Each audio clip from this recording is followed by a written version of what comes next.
people who missed class, they can watch it again. Watch it. I put it on YouTube and then put the link on Moodle. And you guys, if you want to watch it again and again and again, you can. Yeah. So exciting. Do you watch it doing our assignments? Yeah. Which will be good. Yeah, that's right. Well, you know, some people, you know, learn a bit more through listening, and I like to have an array of different notes from different things like reading and watching. Yeah, exactly. That's right. And sometimes when I'm explaining assessment things, you know, you can go back and say, well, what did she actually say? So Yeah. let's double check in. Okay, excellent. All right, guys. So this week we're going to be looking at the external environment, but before we do that, we'll just review quickly what we covered last week. So, I know, Chrissy, you went here. I did watch the video, Right. but my laptop just pooped itself. Yeah. So I've been waiting for my MacBook to arrive, so hopefully that arrives soon so I can get onto it because it's stressing me out. Yeah, sure. No worries. Okay. I wasn't here, but Oh, you went here out. did you? Oh, you did SWOT analysis. No, that's what we're doing this week. Oh, So okay. last week we did what it takes to be a manager. So Oh, we yeah. looked at what managers actually do, and we looked at a study by Mintzberg around what managers actually their roles, their 10 managerial roles. And maybe I'll just give you the game that we did in class. I'll give it to you guys one more time to have a go. You can work together or do it individually if you like. But this one, it's just a little matching game. Okay? So Mintzberg came up with 10 managerial roles, and so you need to match the word with the description alongside of it. And if you're really stumped, just you can refer back to your textbook or to the handout from class as well. Okay? But see how much you can do just by thinking it through. This is a literary numeracy activity. Excellent. It's also just How do you spell Mintzberg? Mintzberg. Oh, yeah. Thank you.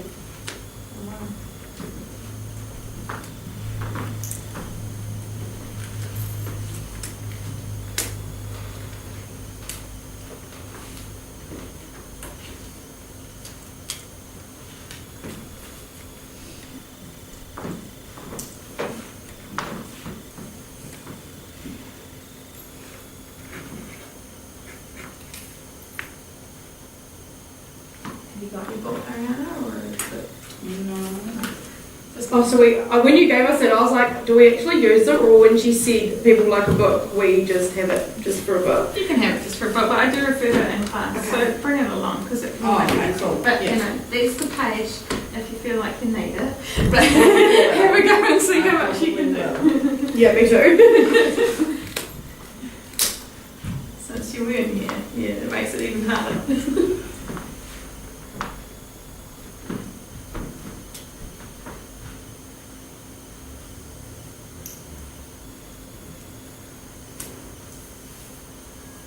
Oh, I just have to take a managerial role myself. Oh, excellent! There we go. Right, this is the. Get them to you teacher, you teacher. What's the one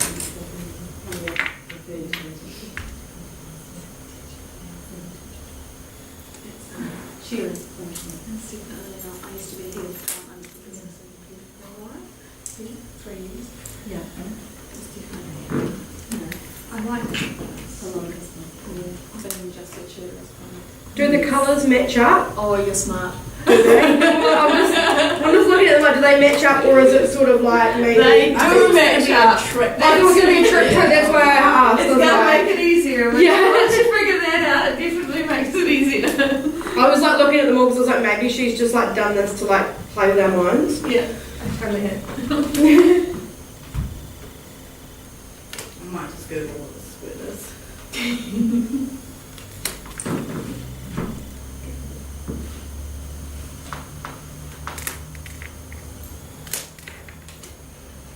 Is that cheating? Because I don't know what it is. No, if you don't know what the word is, look it up. Sure.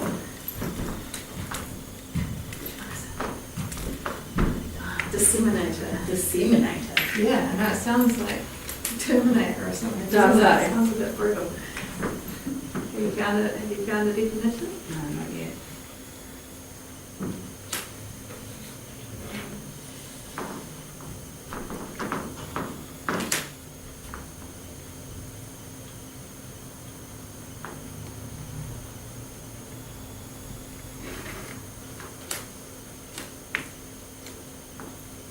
That's fun.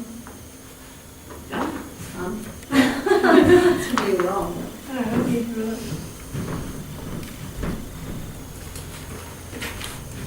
Oh, so this whole book is on literature. No, this book is, this book's just a book on management, but partial, and it's a New Zealand, Australia focus. Yeah. But it's just a table of Munzburg's 10 managerial roles. So you can check your answers.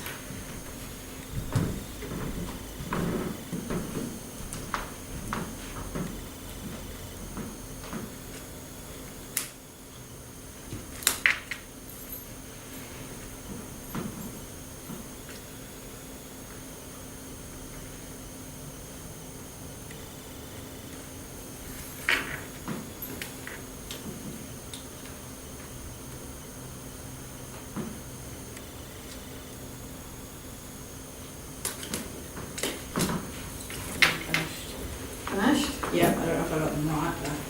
Right. Yeah, mine's got a big kissing game. Okay. The table. Yes.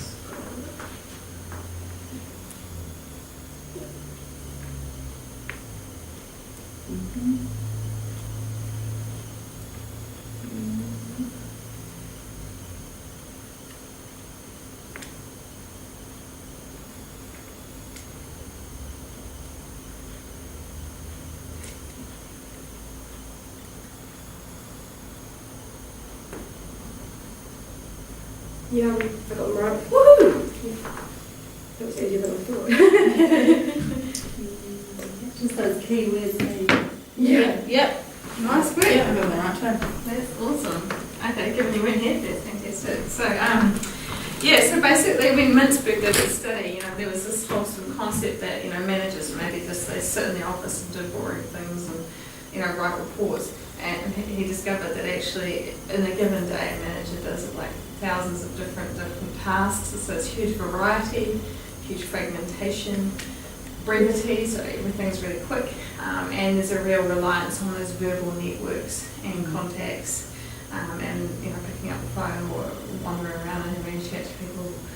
So, and then he classified what is it that a manager actually does into these 10 sort of managerial roles, which fit into 3 categories. So there's an interpersonal category, which is your figurehead, your leader, liaison.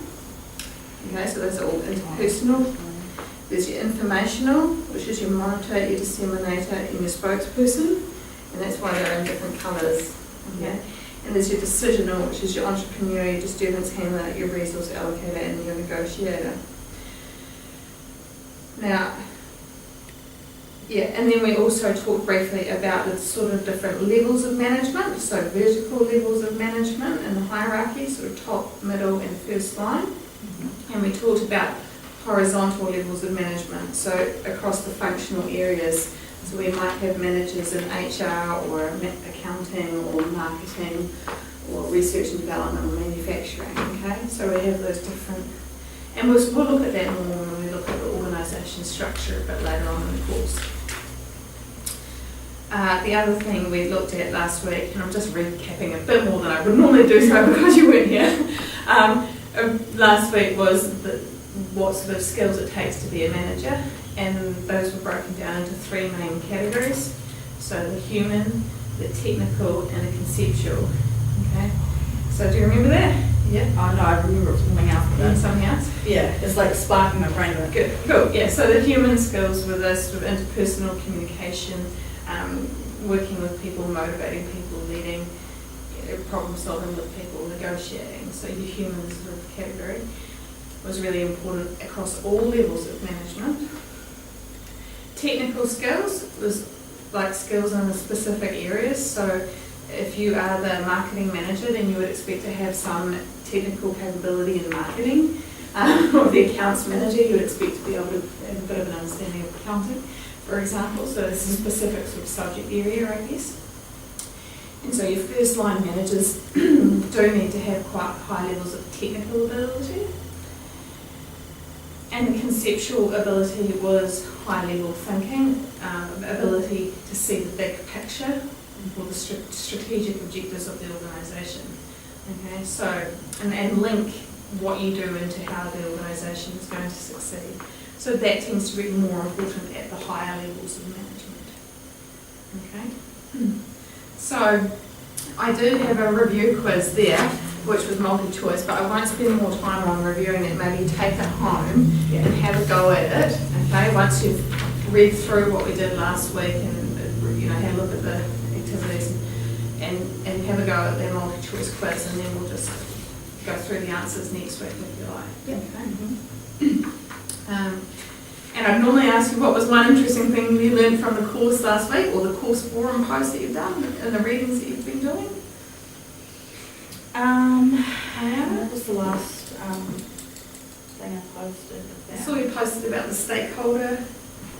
Yeah, no, that was quite interesting as well. But I think I missed that, but I kind of caught up from whoever had posted that. Yeah. That No, was we interesting. didn't cover it in class. Oh, it was yeah. something that you had to go away and do a bit of research on. And then, going online and having a look. Yeah, I got really at confused it. about it because I was like, oh, I better do it. And then I was like, hang on, they haven't done it in class, like what's going on? Yeah. And I was like, fucking through it and I figured it out. Yeah. No, it was a sort of an independent activity where this is Yeah. a term that we use a lot, so go away and do a bit of research around what this actually means. So have you posted?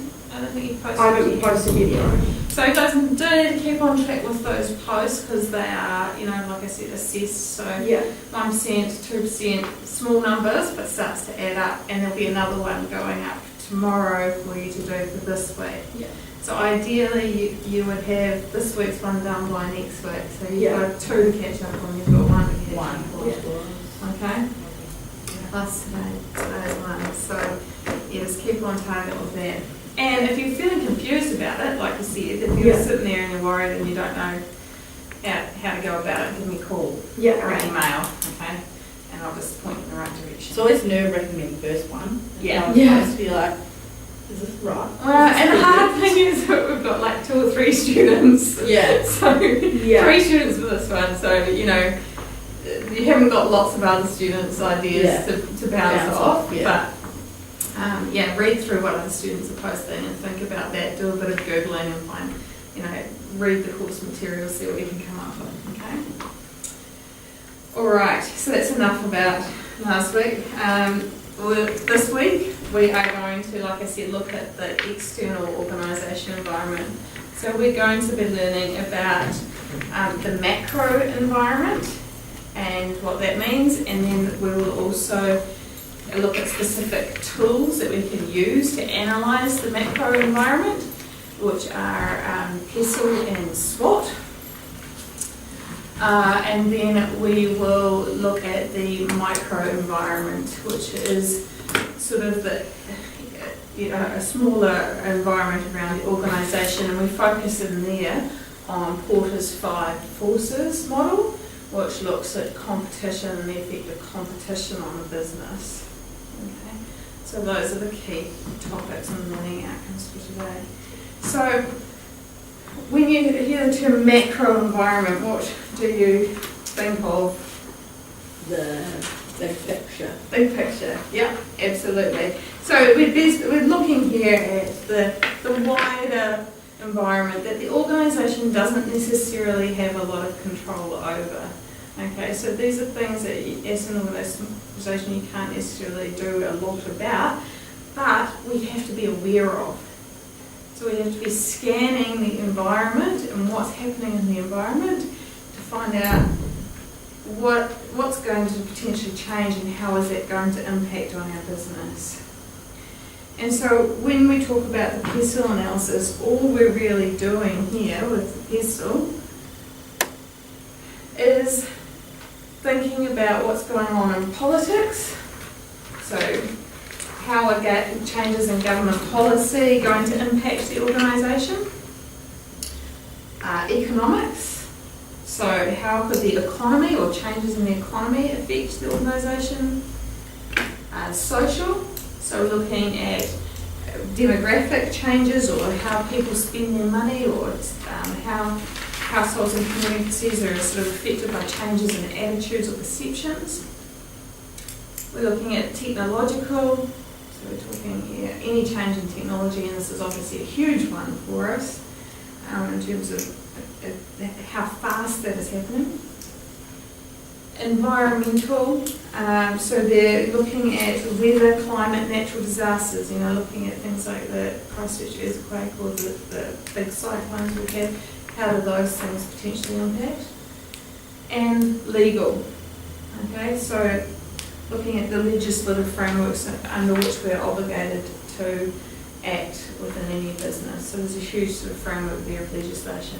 Now these interact a lot.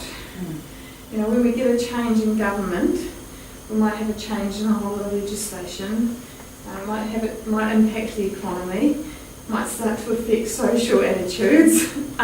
So it's not that we can necessarily, pigeonhole things quite so easily, but what this tool does give us is a framework for analysing the different things that could affect a particular business. Does that make sense? Yeah.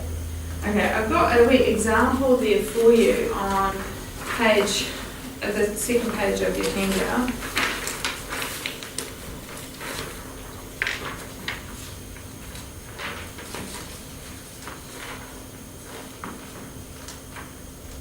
So this is a pestle analysis for a pharmaceutical industry, so the medicines and things. So we're looking at the political aspects, so a growing political focus and pressure on healthcare. Global governments looking for healthcare savings. So that's initially you identify what the issue is, and then we drill down to the next level. How is that going to impact our business? What is the business impact? So you can see there you can go cutbacks or loss of business, more pressure on pricing, increasing the pressure on pricing. Okay. Does that make sense? Yeah. Economic. The issue is a global economic crisis, potentially, which happens every now and again. Reduction in individual disposable income could be another economic issue. And the impact is that customers are reluctant to spend on healthcare, and there's increased pressure on pricing, and it's potentially harder to make the profits that you're expecting to make. Social, we've got patients changing expectations. Maybe they're looking at using the internet to get medications, or maybe they're looking at alternative medications. So there's different attitudes there. So more pressure on your customer base. So you might lose customers, or you might have more competition for your customers. And so you actually have to be able to market and sell your product more effectively. Technological. So we've got, social media. The impact of social media on a lot of businesses has been huge, or the impact of different types of treatments in medical care. And that can mean that we've got a different approach to engaging with customers and patients, and different options to provide for them. Environment, so there's growing environmental awareness, so perhaps what are the byproducts of producing your pharmaceuticals, how do you limit the impact on the environment, are your customers aware of that, are they concerned about it, you can identify some potential opportunities to improve there. Changes to advertising laws, legal, so any legislative change or employment legislation, or contract law, any of those changes there are going to result in implications for making sure your staff are aware of those changes and how that your organisation is going to respond to them, and whether it can, whether it potentially will harm your business. So it's about scanning the environment, looking at those different areas and thinking, how is this going to affect us? So as a peer, or as a group or whatever, Have a think, I don't know, choose a business that you think would be interesting to look at from a personal perspective. Early childcare. Early childhood, that's easy. Yeah. Okay. Railing works in early childhood. You've got a child in early childhood. You know. I've done level 2. You did level 2? Yeah. Okay, great. All right. Okay, so think about what are the political pressures for early childhood education?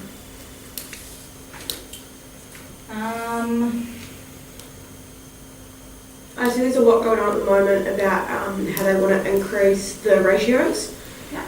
Like when in the early childhood centres, like so usually the ratio I think it's like 1 adult to 3 or 4 or whatever it is, Yeah, and sure, I want to yeah. make it smaller so that like the kids are more cared for, which More is control. Yeah. Okay. I don't know if that's political, but that's what I think. No, yeah, I mean, yeah, it can be political, you know, especially that you move from a national government to a Labour government, Yeah. there can be an increased pressure on Because Jacinta always put that she wanted to increase childcare. yeah, she made that a political agenda, Yeah. that's something that she's selling, you know, and there's always an emphasis on early childhood education. We're going to provide more focus, more funding, you know, Yeah. for early childhood education. So she made that a political issue, definitely. So what are the implications for business? So that'll mean you have to employ more staff. Employ more staff, Cut back on it's going to cost more. kids, possibly. Yeah. You're not going to be able to take as many kids in. You either have to cut back on staff or you reduce the number of kids in the building. Yep. Yeah. And overall, that's going to affect your financial performance somehow, unless the government is also going to step in and pay for that somehow. Yeah. Which you'd assume if it's their policy that that's what they're going to do. Yeah. So economic, what would be an economic?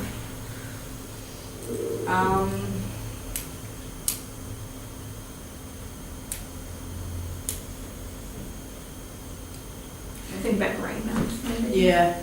Well, we think of any kind of either economic crisis or any shift in economics that is affecting households Yeah. and then affecting whether or not parents can afford Yeah, I was going to say, could be like the shutdown of the mines and stuff that have been happening here. kids to preschool, Yeah. especially outside of like assisted hours. Absolutely. So you would see a little bit of an economic slowdown in Greymouth with the mines closing down. You know, potential flow-on effect for the childcare education centres. They could be looking and thinking, right, how's this going to affect us? Okay, people are going to do their 23 hours once their kid's 3, but we may have a lower roll before that, and we may not get them enrolling in extra hours beyond that. Because they can't afford to pay for it.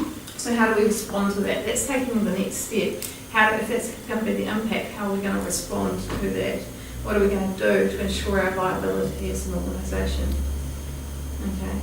I'm not necessarily saying you guys are going to come up with the answer to that, because that's a hard question for any business. But any business involved in planning needs to be thinking at this level about potential consequences.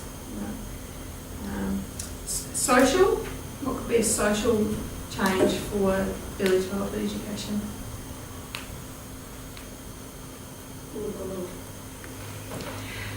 This is about changing attitudes potentially, or changing demographics, or so we have an ageing population, or I was going to say like even like because there's quite like now the like trend is like young mums, young mums. and so therefore like there could be a lot of like how like we talk, and so that could change like the amount of people you're going to get through and stuff, and maybe the more centres that are opening. Yeah. I was thinking about on the news, I don't know if it was last year or the year before, how that little boy died at preschool. Yeah, absolutely. And that sort of changed people's views, because already parents are quite, have that worry when you're sending your kids to preschool. Absolutely. It's knowing that they're going to be safe. Yeah, attitudes towards health, and that's also a legal change to see that they combine. It So is. we've had a real shift in the health and safety legislation, and it's also been accompanied by sort of social attitude expectations have shifted around keeping people safe. And so that is certainly having a flow on effect, and then just it takes one case, in the media, and all of a sudden everybody's worried about, sending their kid. And that's technological as well, because social media. social media straight away. Right. Absolutely, yep, sends that message out to everybody and everybody sees it, so yeah, it's really, absolutely good. So you see that they really do tie in together. Yeah. And the impact for the business, for early childhood education is, like, and maybe that's the flow-on effect, it's affecting those ratios. Well, we have to have 1 to 3 so that we can monitor these children. Was it the child choke, or was it They fell in the tree. They fell in the tree or something. or did a tree branch fall on? Tree branch or something happened. It was really tragic. But Yeah, tragic, accident. Accidents happen. Yeah. You know, like But it was like, well, who was watching the child? who was watching the child and who's responsible, and and so those they do all tie in together. That becomes a political focus. Well, I was going to say, all you think about now, you know, it's not really childhood. You know, schools in America. The gun thing. Yeah. And that's a political term. Absolutely. A huge political thing as A well. political thing. We need a big change in social attitudes, Yeah. expectations, and you know what sort of this technology we can implement to sort of, now they're talking about giving teachers guns. Yeah. So that they That can seems react. to be the And then there was a teacher that accidentally shot a child, or no, a child was injured when a teacher accidentally fired a gun in class when he was demonstrating gun safety. really. Yeah. I didn't see it. I think he shot ceiling or something and plaster fell down and injured the child, but the child was injured. So, you know, Oh yeah, I haven't seen that. so I mean, yeah, okay, it's just, Yeah. we digress a little bit, but I think you guys are well onto it now. I think you're getting that point that, if you were running a small business, you can't just go blind through the world and think that these things aren't going to affect you somehow. You have to go through, analyse each of these things, areas, what could happen. If that does happen, how am I going to react to it to ensure my organisation remains viable? I think I heard the other day that there was a factory up north that used to manufacture cigarettes, and now they manufacture, I can't remember, something completely different. Because they have to, because the demand because of the legislative changes and their social attitudes towards smoking, the demand for cigarettes has gone down. Mm-hmm. It's not viable for them to manufacture anymore. And so they've diversified into something else that they can use the same equipment to produce. And that's just smart. Yeah. Okay. But any other, if you hadn't been looking at that organisation could have floundered and died. Yeah. Okay. So that's your pestle. Any questions? No.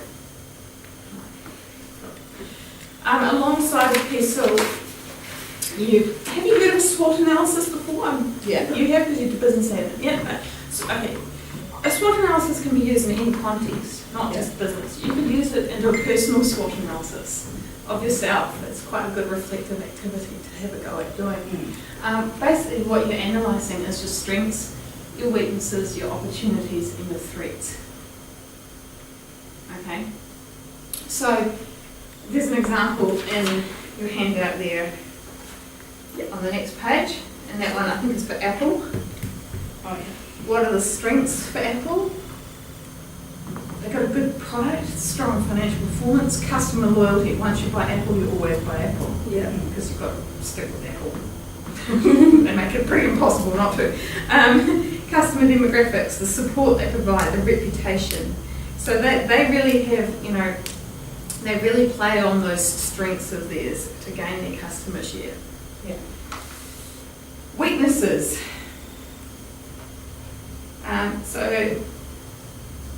they've talked there about incompatibility with other operating systems. So yeah, once you've got an Apple phone, it's hard to sync it with the Windows operating system. So you have to buy an Apple computer. Some people like that, some people don't like that. Yeah. Yeah. Well, you can work them together, but it's tricky. Yeah.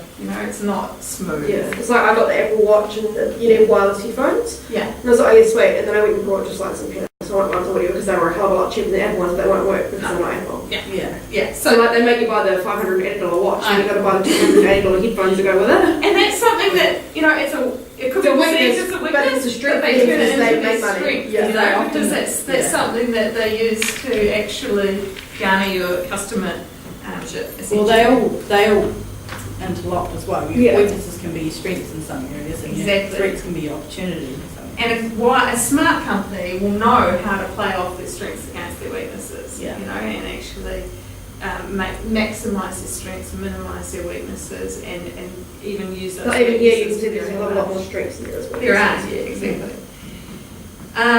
So then, yeah, so decreasing market share, you know, people going, actually Apple, not all that, Samsung coming out with some pretty awesome stuff, you know, they've got competition, and they've got competition that is pretty fierce, so they have, you know, they do have to be quite competitive with their product.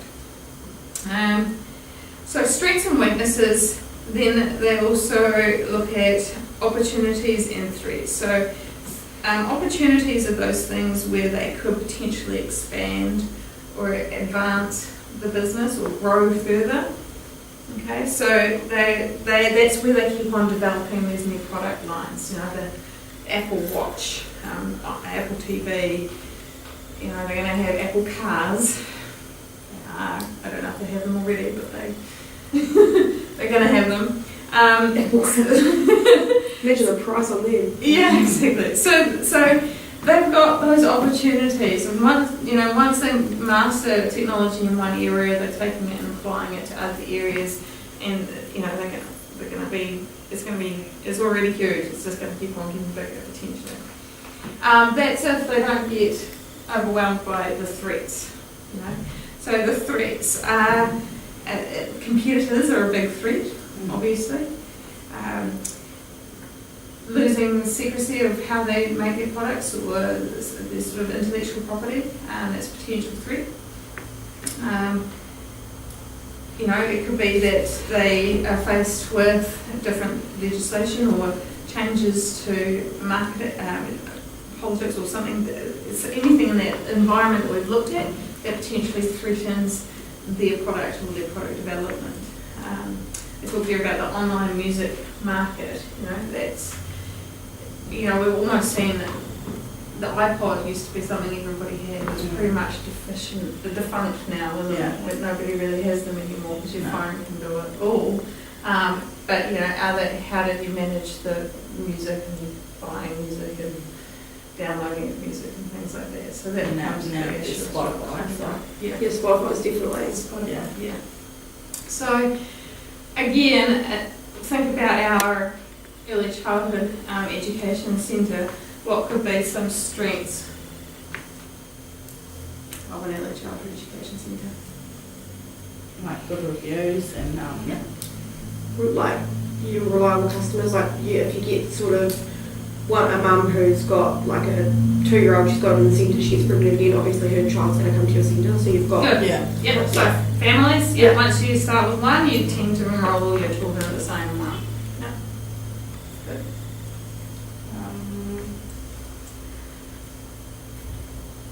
So you ran, which one was your kid at? he was at Shakespeare Street. Shakespeare Street? Yeah, so that's the same, Active Explorers. Active Explorers, So yeah. they're the same. Yeah. Now think about what are some of the strengths from that you noticed perhaps. Well, it's smaller and it's only 2 to 5s Yeah. there. Okay. I didn't actually have them in before 2. I don't think. Yeah, so small, so they've got lots of teachers per student, not too Good noisy. outside area. Good outside area. So yeah, those are the sorts of things that you can list as strengths. You know, good staff, good facilities. Yeah. Has anyone been down to the one? Is it Franz Joseph? No. Brand new, purpose built, amazing. Oh, beautiful. It's beautiful. Yeah, how many kids have they got? You know. Oh, yeah, quite a few. Quite a few. It's undertones and overtones, so Yeah. it goes up to about 40. Yeah. It was a huge one. Huge amount, yeah, that's fantastic. But they have beautiful facilities, and everything's been purpose built for Yeah. it. Great outside area and great nursery and everything. So that could be their strength. So look at what those are. Weaknesses. They could be the same as their strengths because every centre's different. Every centre is a bit different, exactly. Yeah, you might say, well, you know, like I was thinking, Active Explorers, maybe the outside area is a little bit small, but you know, seems to be. Like maybe the outside area is small, but their teachers are great. But then the other one, you know, your outside area is good, your teachers aren't, you know. Yeah. Totally. Yeah. So exactly the opposite of strengths. Weaknesses and strengths are usually opposite of each other. So Yeah. you know, staff loyalty or a good cohort or good area, good cohort of students in the area, potential students is a strength, or it could also be a weakness if there's not enough population there to support your business. What would be some opportunities for an early childhood education centre? Opportunities. If they only do 2 to 5 year olds, they could. Yeah. Yeah, you do the younger ones. Yeah, do but they, nursery. yeah, they do nursery as well. It's an opportunity. What else? Rebrand, Rebrand. like they Which did. they just did. Yeah. I'm not sure that it changed anything, but Yeah. I'm not sure either. I don't know where they came from. change your ownership, What's I guess. this? Yeah, opportunity. It could be, opportunity to have a different, business owner, different policy procedures. Yeah. Different. Yeah, somebody's taken them over, obviously, and I'd say many of them would be pretty similar, right? yeah. Preschools, early childhood centres. Yeah, so the opportunity for early childhood centres is to take on more locations, Yeah. essentially, and to start increasing Yeah, they the can size. expand. Yeah. Expand, true. Yeah. So they're nationwide, Threats. Threats, social media is one of them, I suppose. Yeah. Health and safety. Yeah, threats could be those damaging sort of incidents that are reputation.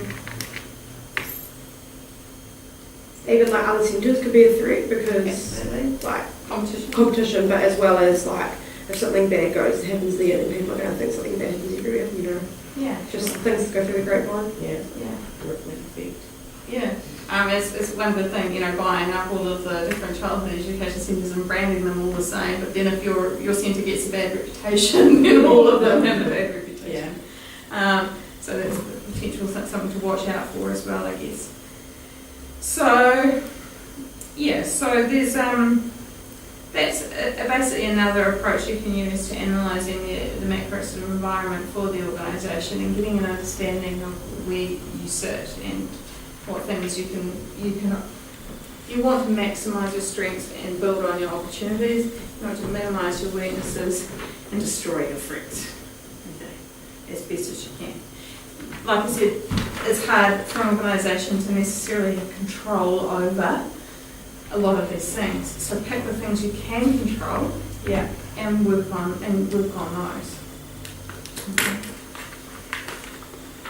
Should I mix these cards up? Yeah, I mixed one up a little bit. Go for it. You guys, all right, temperature wise, was it getting Yeah. a bit warm? No, I'm all good. Yeah, it's okay. All right. I go really red, but I'm not actually red. Yes. I go real pink. Okay. All right. Let's just have a look.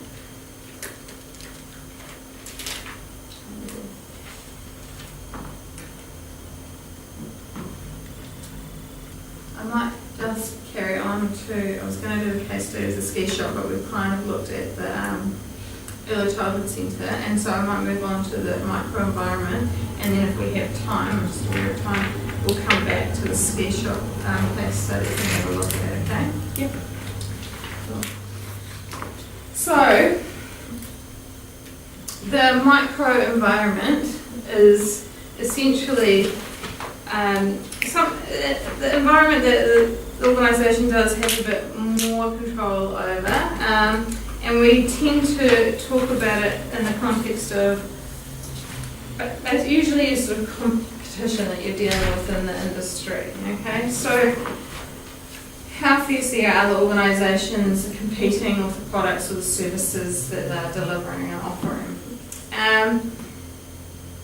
There's one key model that we use, which is called Porter's 5 Forces model, which basically looks at these 5 different factors and how they impact on an organisation. So I've got a wee video clip here I'll play for you around this one.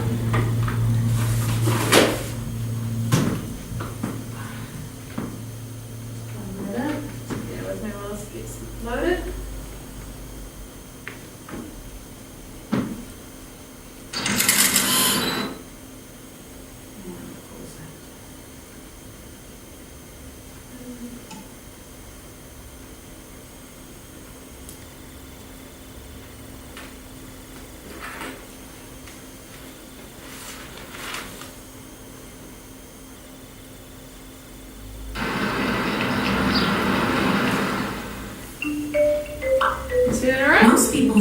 business competition as a tug-of-war between rivals, with each competing for more sales or market share.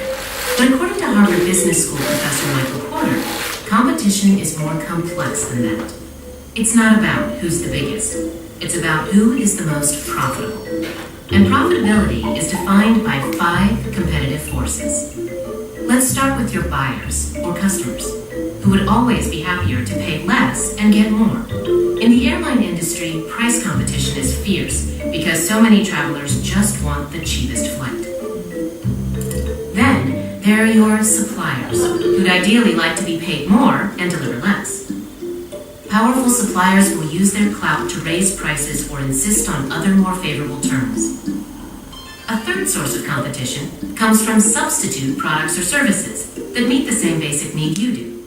These aren't always obvious rivals. The toughest competitors may come from different industries. New entrants can also create tension. For instance, Southwest Airlines challenged the industry by flying just one kind of airplane, reducing costs and allowing it to offer better ticket deals. This pushed other carriers to spend more to retain their customers. Finally, you still have to fight your existing rivals, and intense competition reduces everyone's profitability. The major airlines have been in this position for years, forcing them to defend increasingly narrow profit margins, with fees for exit row upgrades, checked bags, even snacks. These 5 forces define every industry structure and shape your company's future. Once you understand them, you can make better predictions, create more competitive strategies, and increase your profits.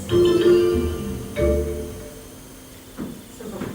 They explain it really simply, huh? Yeah. So just looking at that, and there's plenty of, honestly, if you Google like Porter's 5 forces or any of these management concepts we're talking about, and search YouTube, you can come up with all sorts of little clips. Just if you're learning that way. Right, I'll bring this back up.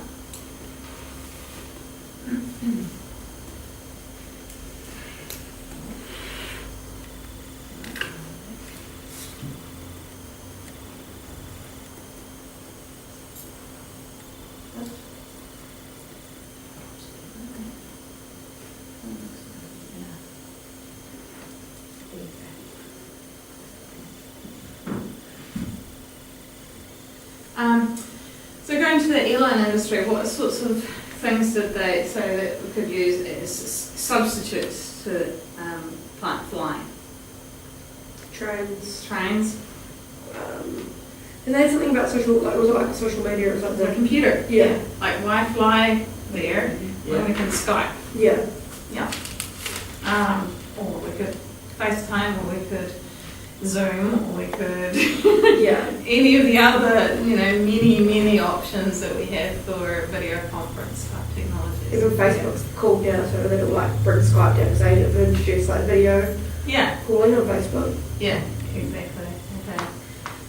So that is an example of sort of threat of substitutes being a potential sort of making it more competitive in that particular industry. What was some of the what was the buyer power? How was that impacting on the airline industry? Buyers of the cheapest option. Yeah. Yeah. So, we've got money, we want to fly somewhere. What are we doing? We're not just going to one airline, we're searching all of the different airlines. So there is competition there. And there's websites as well that allow you to do that just like that. Like you look up on Expedia and you just type in like, oh my god. There's a whole lot of them who will compare flights across all of the different airlines for you. So there's technology that aids us to do this comparison. What was the supply power that they talked about? So basically suppliers want to give you less but for you to pay more.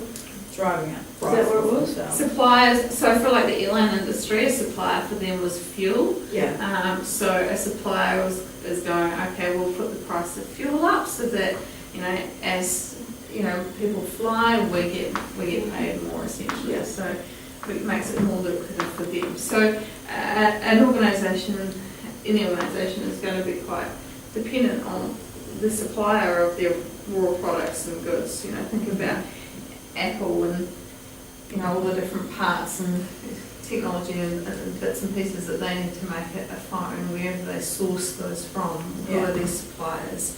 And you do sometimes hear that in the media about, you know, the supplier of this particular battery or this particular part for this particular phone, they found a fault or a flaw with it or something that's made somewhere in China in a very big factory or whatever. Yeah.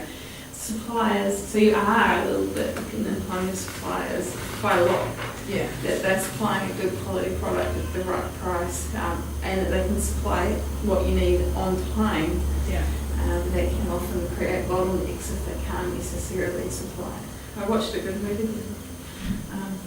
It's called Joy. Have you seen Joy? It's about a solid mum in the 70s who creates this mop and goes on to, you know, she wants to sell this mop. She wants to, you know, become a big business person and take it all the way. And it's the best mop in the world. And the journey that she took to get there, to be successful, one of the things she was dependent on was the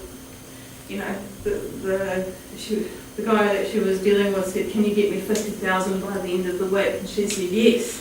Well, she's dependent on her supplier who makes the particular parts being able to supply 50,000 by the end of the week. Yeah, so you know, that was a real issue. Now go and look it up. It's a great feminist movie. You've seen it? Is it a true story? Yeah, it's based on a true No, story. I want to watch it now. It's called Joy. Yeah. And I know it sounds crazy, it's a movie about a mop, but it's actually a movie about, you know, a really, really strong woman actually fighting so hard for something she wanted to do. And if I, you know, there's certainly many moments in that where she could have given up and didn't. You know, I digress. What are some barriers to entry for the airline industry? Potentially. No profit margin. Yeah. Like between. Yeah, sure. Okay, so it can be hard to make profit. You have to really do something new. Especially if you're. Yeah. So this is what would prevent people getting into the airline industry. Competition. Yep. There's lots of competition. Yeah, profit and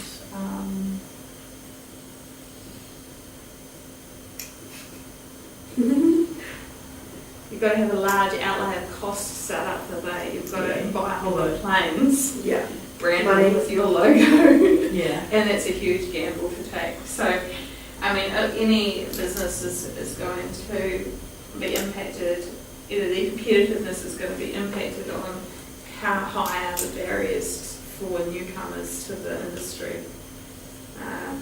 It's a huge investment to go out and buy a fleet of planes, and so we're going to be successful. You have to actually really believe in that. You have to be able to do something different. Yeah. It's going to take time to get out there. And Yeah, absolutely. You know, you're getting that money back is going to take a long time, potentially. Okay. So there is an example in your handout of Porter's 5 forces as well.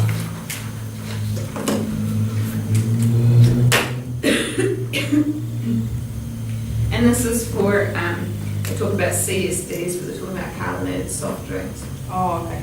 Yeah. So this is about Coke versus Pepsi, basically. And when you look at that particular industry, you know, there's a lot of potential competition in the carbonated soft drink industry. Think about, you know, we've got Coke, we've got Pepsi, what else have we got? Schweppes, but that's Coke, isn't it? Yeah, Schweppes is Schweppes Coke is Coke now. now. Yeah. No. But it wasn't at first, was it? And then you've got Because Fanta's under that brand too. yeah, Fanta and all that. V, Red Bull, You've got your energy drink Yeah. competition, yeah. Powerade. Juice. Yeah, juices. V. What about your organic colas? You know? Yeah. Okay, so that's a real. Even like Amazon budget, they seem to bring out something that's a lot more Sure. cheaper and affordable, but So we've got Coke and Pepsi, which are mainstream, and then we can go to budget, so Pams and budget varieties, really, you know, low cost. Then we can go higher end and go organic, Phoenix, you know, our specialty ones that are made from pure mineral water and real cola beans. I don't know. I'm Yeah. just making stuff up. But you know what I mean, like The way they label it. yeah, exactly. But that's what it is. So Porter's 5 forces model is actually a really useful marketing model. You'll probably look at it in the marketing paper as well, I expect, because this, like in the video she said, if you have a good understanding of the things that are impacting your business from these different perspectives, then you will know how you can beat your competitors. Yeah. What is your point of difference? Did you see the new fizzy drinks? That, I can't remember which brand brought them out, and they had jelly bits in them. Oh, right. Really random. I don't So know. they've been it's like doing that in fizzy Asia for years. with jelly chunks. V with jelly chunks. Asia, like you get drinks with jelly chunks and aloe chunks and all sorts of things in them for years. They've been doing What about that. the It's V not that came out hugely that you like popular if you yet. turn Oh it? yeah, the glittery The stuff. glittery stuff, yeah. Glittery- yeah. So okay, so now we're going from just being a drink to being Yeah. And it's like up and go, like they say it's a drink, but it's also you can have it as breakfast because it's equivalent to 2 Olympics and milk. And Yeah. So yeah, exactly. Yeah. All right. So yeah, does that make sense? You have Porter's 5 forces model. Yeah. Any Mostly, questions? Mostly, I think. Mostly. Any questions?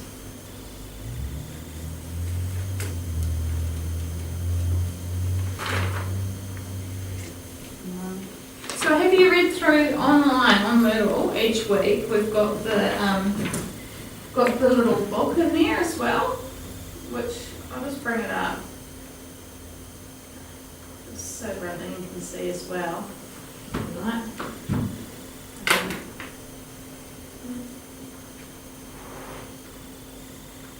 Under introduction to applied management. So, for example, external environment this week. This is a little book that we're supposed to be reading each yeah, I've been bringing that up. yeah. I've been printing Yeah. them Cool. We're doing the micro and macro environment and marketing as well. You are, yeah. So Porter's 5 forces is in here, so we've got Oh, yeah, a little cool. model in there, and there's explanations of each of them as well, going through there. That's another source of information for you to look through. You've also got this week, I've put that little video that we just watched up on there. Oh yeah. We've got the PowerPoint there, and the in-class activity handout that we've got there is up there as well. But we've That's also the got reading this stuff. reading on competitive advantage, which is your reading activity for this week. Only 2 pages. How many pages? 2. Yay! It's a shame. The one I was trying to print off was like 16, and I was like, Yeah. oh my god. Yeah. You mentioned that you prefer to read it by hard copy. Yeah. Yeah, same, but it's So alright. That's why we try to print something you particularly, like you can print off here. Yeah, I need to talk to you about getting, I came here on Tuesday for like an hour before to try and get stuff done, like just print it off so I can take it home. Yeah. And because I couldn't get into the computers because I don't know like my code. Okay, I've got a code over there for you in my office, so If you could maybe just email it. I'm not allowed to email you the password. Oh, okay, yeah, that's all good. But what I could do is, maybe I will email you your code and give you a call and tell you what your password Well, is. what your password now? Oh, are they all the same passwords or different? I thought they were the same. That all the same to start off with. Just write it down, give it to an hour and then, Yeah, true. yeah. And then email them. And then email you the. Yeah. Email you the. So that. What do you want? I put it, it's just my to-dos. Novell login. Well, that's Yeah. basically just ES with your student ID number alongside. I don't know what I should know. Okay, that's something else we need to sort it. Yeah. And then your password is, and it will prompt you to change your password. Oh, yeah. And the first time you go in there. Yeah. Just remember, I do need to get you to sign a code of conduct for the computer. Yes. I Um, think I've already signed. you might have. I'll have a look. Okay, thank you. And did you sort of sign the media release? Yeah. Yeah, you did. Cool. Because with the computers, remember they can see what you're. Yeah. Save it. Make sure you save to your own student drive. Don't save it to the computer. I think it's called a Is that your H drive? or is Yeah, it- yeah. I'm only, I'll directly use the computer there and send the print stuff off, so. Print stuff off, so then you should be able to print, there is a limited number of copies, but I don't think it's, it's not a tiny amount. Yeah. But then again, also if that you struggle in that not working, then let me know and I can print stuff out for you and bring it along to class. Thank you. Okay.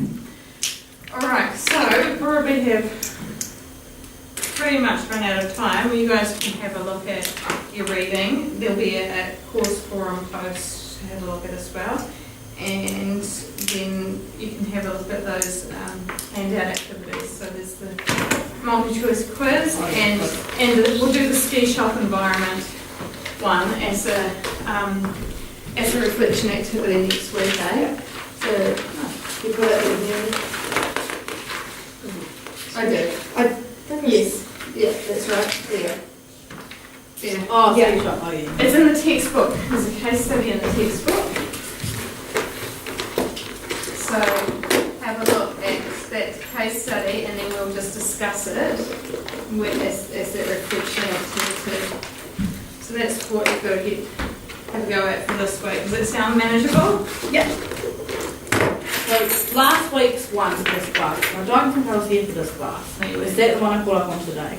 Or- Yes. Oh, okay, what's the count? Yeah. Because the video didn't record. Oh, yeah.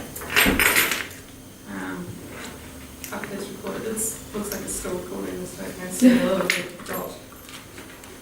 But yeah, if you need to go over that again, let me know. Yeah, we can have a little session on it. And there will be, I think next week I'll be giving you the assignment versus essay as well. Yeah. So I think I've been emailing about the essay writing and APA referencing. Yeah, are we going to be doing a course in that? So I've got some times, I've sent some times out so that you can sign up to one of those times. I've just left the 2 slots for essay writing, 2 slots for APA, just attend one of each Yeah. if you can. Hopefully one of the times will suit. Yeah. And then we can see if we need more than that or if we need, if that's sufficient. Okay? But yeah, we'll get that next assignment, that first assignment out very soon. All right, Thank you've you. got plenty to keep working on. Sure. Good to see you, and we'll see you again next week. Thanks. No worries. I'll see you Wednesday. Indeed. Even better.